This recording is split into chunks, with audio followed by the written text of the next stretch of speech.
Good morning, good afternoon, and good day wherever you may be joining us from. Welcome to another edition of Sales TV Live. Today we're learning to stop selling commodities and start driving value. I'm joined by Wendy Herbst. Wendy's career spans roles as Chief Commercial Officer and VP at leading organizations, where she managed over $340 million in revenue and drove sales growth. Her expertise in stakeholder engagement, operational excellence, and strategic vision offers a unique perspective on modern sales practices. Wendy, welcome. Thank you. Glad to be here. Very glad to have you here. Wendy, let's start by having you tell us a little bit more about you, your background, and what led you to where you are today. Sure. So just a little bit about myself. I'm actually here in my home office today. I'm in Jacksonville Beach, Florida. I'm a little bit chilly here for us today, but all things considered, I grew up in Wisconsin. So, definitely a lot warmer down here in Florida than my family is up in Wisconsin. So, and I guess starting from there, I'm a fourth generation dairy farmer. So work ethic comes from there, and then ended up in a very different field. I've spent my career in the chemicals and ingredients space, and started my career working for Sherwin-Williams, and really phenomenal company. Started out selling and went into marketing there. Again, really fantastic company, great foundation for my career. And then I spent the majority of my career on the private equity side. So working within private equity backed businesses, again, always in the chemical and ingredient space. And then really the gamut of commercial roles. So sales, marketing, business development, product management, been responsible for innovation organizations and processes. And then the last 10 years or so on the executive management side of things. And name of the game, like we're talking about today, creating value for those companies within the private equity space and within the chemical space. And I think one of the things that's maybe unique about the chemical industry and that I've truly enjoyed is that chemicals and ingredients is the product that we're selling ultimately, but it goes into so many things. So the amount of markets that I've been able to learn about and work in and really understand how markets are structured and value chains are structured has been expansive. So it's been really, really an enjoyable career. Awesome. Well, thank you for that. I know you and I had an opportunity to speak beforehand, and that's kind of what drove today's session. So can you tell me again, how do you identify opportunities to create value instead of just competing on price? Sure. Well, I think that, and thinking back on our conversation, we talked a lot about the salesperson and kind of what they need to do. And I'll say it this way to practice what I preach, I guess. So how I would answer your question with a question, which is, how do I find a way to learn more? Or how do I find a way to ask more questions? And really, I say it that way because the name of the game is being inquisitive and being curious. And I think that there's kind of two sections to that. So there's the company itself. So how does the company get more curious about who are our customers? How are the markets structured? How are the segments within those markets? And then kind of where do the customers fall within those segments? And why do we define them that way?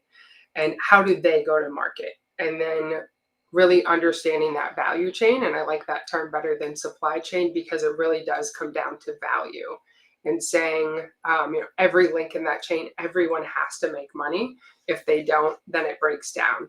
So really understanding what does that look like? And then does that influence how we organize ourselves so we can best serve the customers within those segments, within those markets? So just really getting inquisitive about that and then being adaptive, right? So understanding what that looks like, structuring our company to best serve our customers, and then also keeping an eye on that, right? What's changing and do we need to change with that?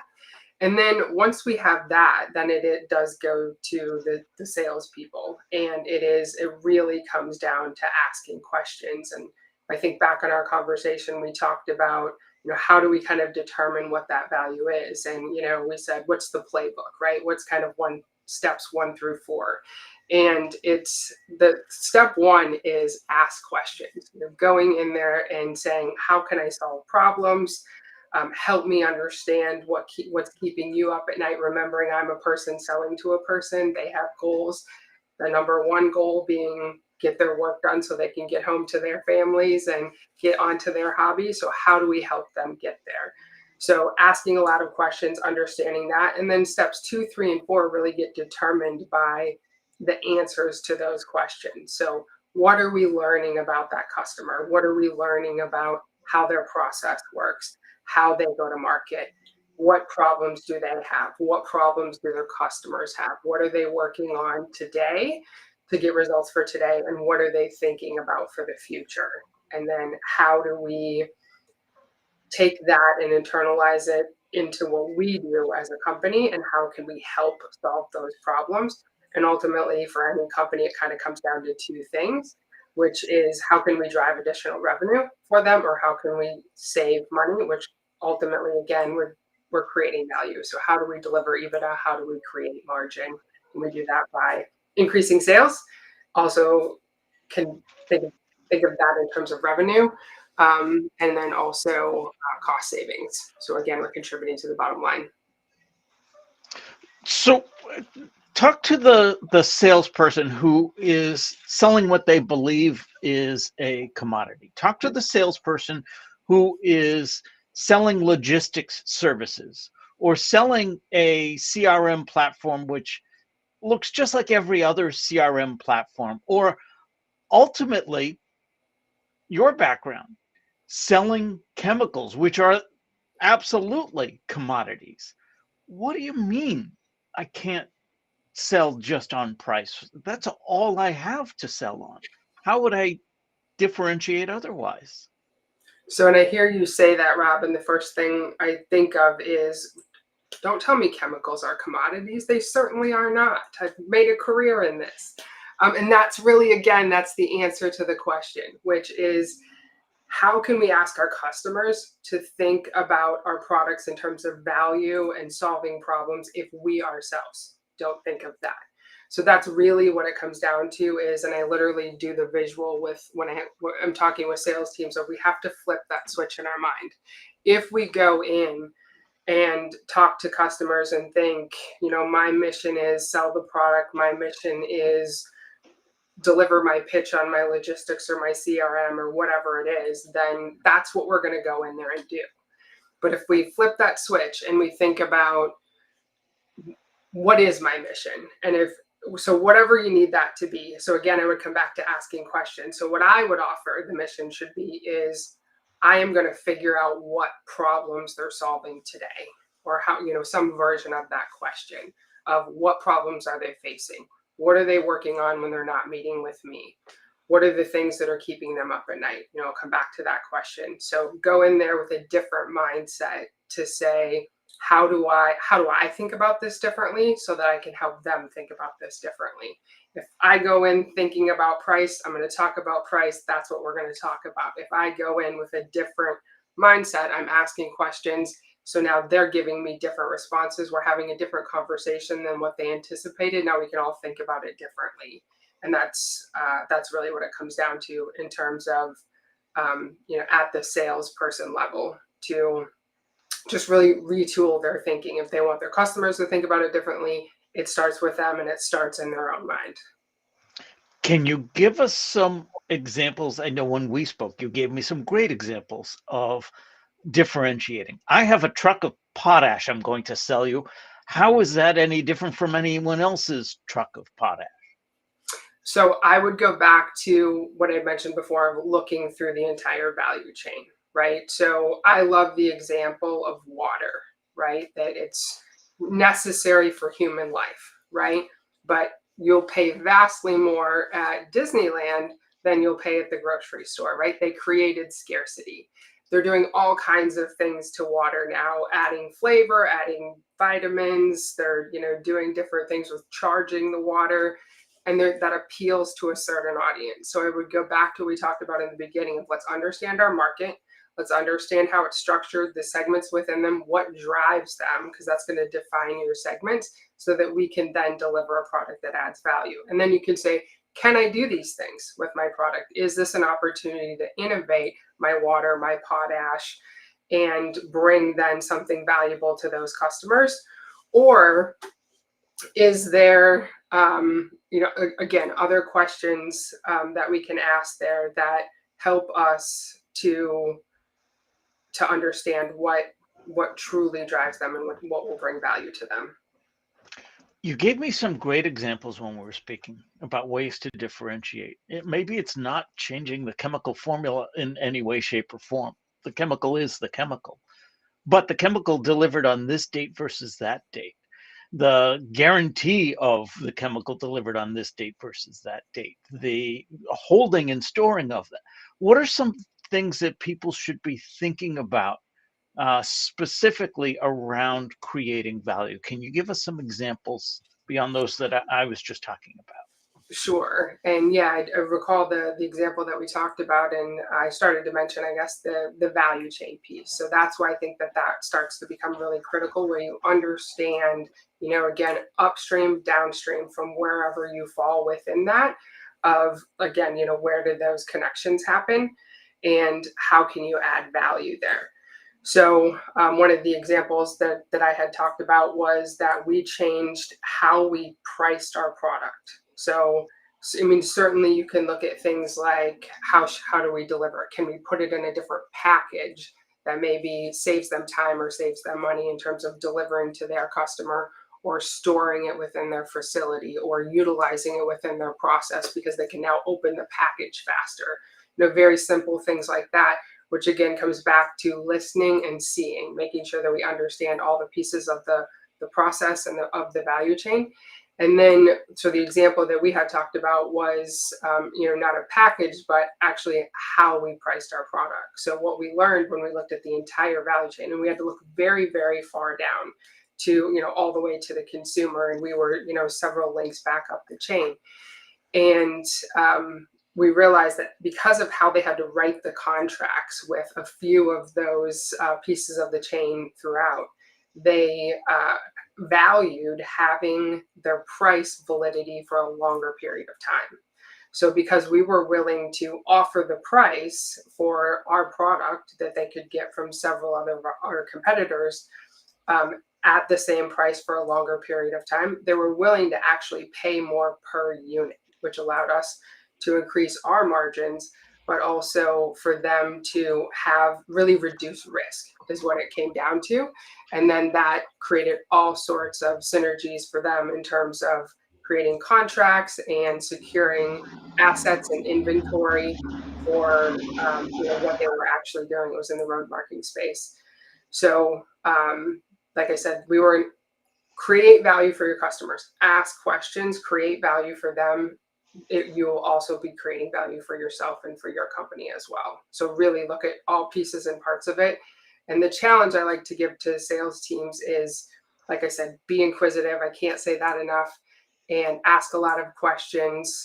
Ask to see processes. Ask to see warehouses and manufacturing facilities, and then ask a lot of questions about that. And then coming back to the challenge, it's in any response you get from a customer, ask 3 follow-up questions. And if you challenge yourself to do that, 1, you will find it very difficult. And 2, you probably are going to start to feel a little annoying. And maybe you want to stop at the point of completely annoying your customers. That said, if you challenge yourself with that, then you will ask infinitely more questions than if you had not given yourself that challenge. And I promise you will learn a lot more and you will find value if you keep doing that and make that part of your daily practice. Let's talk a little bit about marketing. How can sales teams align with marketing to reposition these offerings? If we're not offering based on price anymore, what needs to go into it from a whole company's perspective? Yeah, I think that this is critical to that piece of it.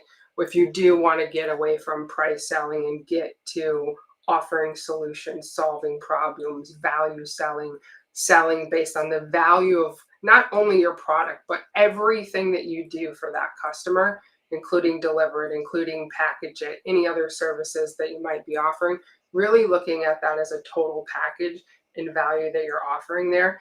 This absolutely requires, and I'll use the word collaboration, and then we can expand on that, between sales and marketing. And I describe it as, with my teams, a read-write relationship, and it has to be ongoing. And when I say read-write, meaning that it's not marketing just pushing materials out, telling them this is how you will do it and this is the price you will offer it because this is the value we've determined. It has to be, back and forth.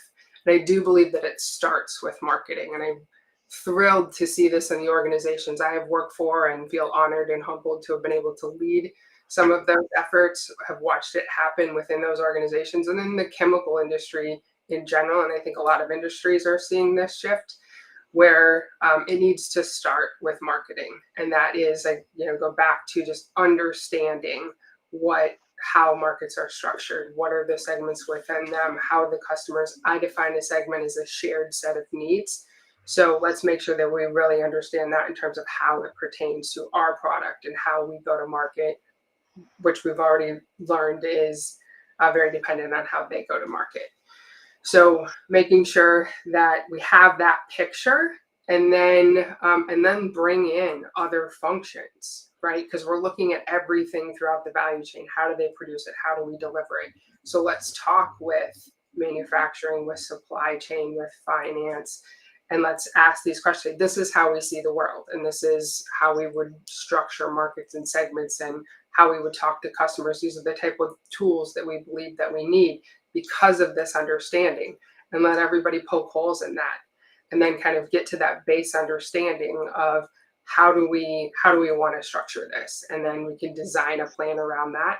And then that's where it goes to the sales team then to say, you're boots on the ground.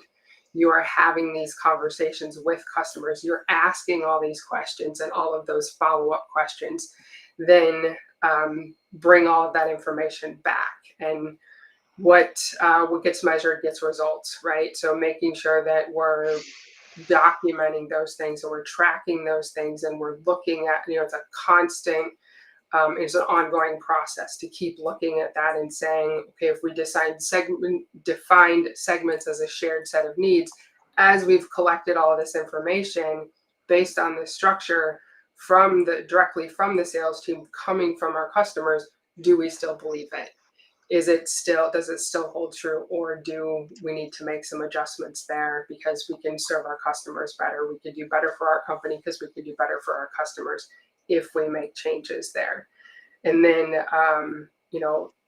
just like I said, ongoing, then make those adjustments and, continue to get that information from the customers. Like I said, boots on the ground, they're the front line.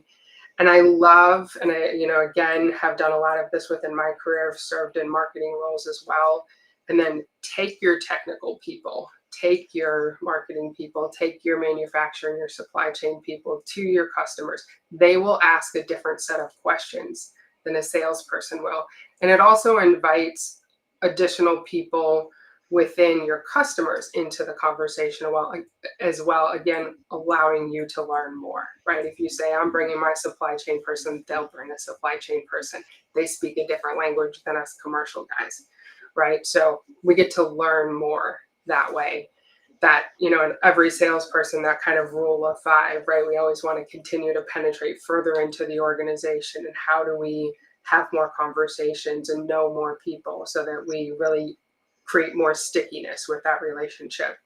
So it does collaborative relationship, kind of coming back around, Rob, collaborative relationship with sales and marketing from a commercial perspective to really create that picture, read-write relationship, make sure we understand it, make sure we're being adaptive. And then I love to involve other functions as well so that we learn as much as we can. So as you're involving these other functions, what are some challenges organizations face as they attempt to reposition themselves from commodity focused businesses to a value driven model? So this is the thing about learning a lot, right? It, certainly if you're doing it right and getting all the information, it will undoubtedly lead to change, right? Where we need to maybe do some things differently. If we're able to, the example I gave, right, of offering price validity for a longer period of time. Well, that required us to step outside of some policies and procedures that we had in pricing. And then we had to think about, well, what does that mean then for that policy? Is it something we would do more broadly than the segment that we had to define that for? So, but these are, I look at these as the good problems, right? The problems you want to have, because it means we're growing, it means we're learning, and we're finding a way to add value to our customers, which adds value to our company. So there's, that's kind of a big category, right? Of it's going to create change, and you're going to have to figure out, is that something that we want to do? Does it align with the mission and vision of the company? And does it still, stay true to who we are as in terms of being a company? And, only, the company itself can answer those questions.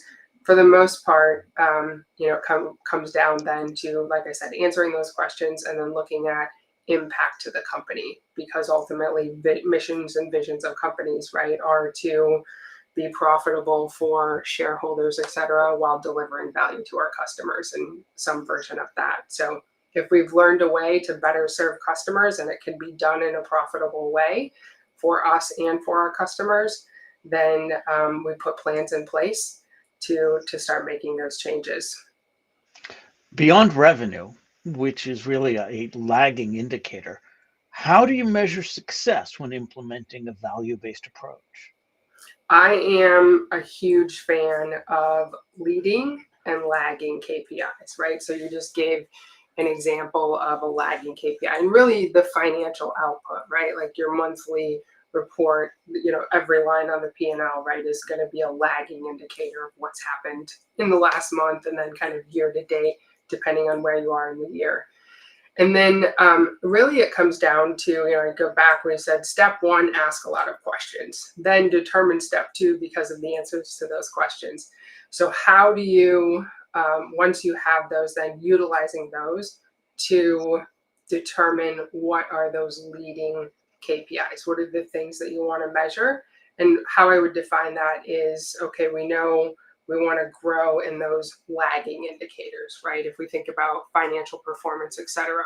So what are the behaviors and actions that we believe we need to take and things we need to do on a daily, weekly, monthly, annual basis in order to achieve that from a lagging indicator perspective, and then work backwards from there. So, and I think it's really important, particularly, as a company, and again, really grateful to have been a part of companies going through this change when you're on this journey of kind of getting out of that commodity product and the chemical industry molecule mindset and going towards this solution focused markets. How do we solve problems for customers? That sort of structure. As you go down that path, that it's important to remember it is really different, and be willing to get creative, I guess is the best way to say it. So be agile in setting what those leading indicators might be. So silly example, if you will, we talked about asking a lot of questions and, kind of that ask 3 follow-up questions. So if you then made it part of a salesperson's requirements that they have to track how many questions did you ask in a sales call, they will definitely be more mindful of how many questions that they're asking. If you set targets for that, of how many questions do you need to ask, right? And then they'll start to develop lists and they'll start sharing them and they'll do best practices and they'll find a way if they know that they're being measured on those things. So like I said, maybe a silly example, but something I've done in my past and it was effective. We definitely learned a lot more, and we had salespeople asking a lot of questions, and everything I just described was from real world experience. We had all kinds of side meetings about these are the ones I'm asking, those kind of lists going all over. So, all of that to say then that work backward, start with the end in mind, work backwards from there and say, what are the actions that we need to take in order to get to these results. And then design, no matter how different they might look or feel, design those leading indicators around ultimately where you want to get to. Awesome. Wendy, this has been great. How can people learn more? Where can they get in touch with you? LinkedIn is going to be the best place to get a hold of me, and it's just Wendy Herbst, and you can find me there. Excellent. We now have a newsletter. Get show highlights, beyond the show insights, and reminders of upcoming episodes. You can scan the QR code on screen or visit us at SalesTV.live/newsletter. This has been another edition of Sales TV Live. On behalf of the panelists and everyone here at Sales TV, to our guest Wendy and to our audience, thank you all for being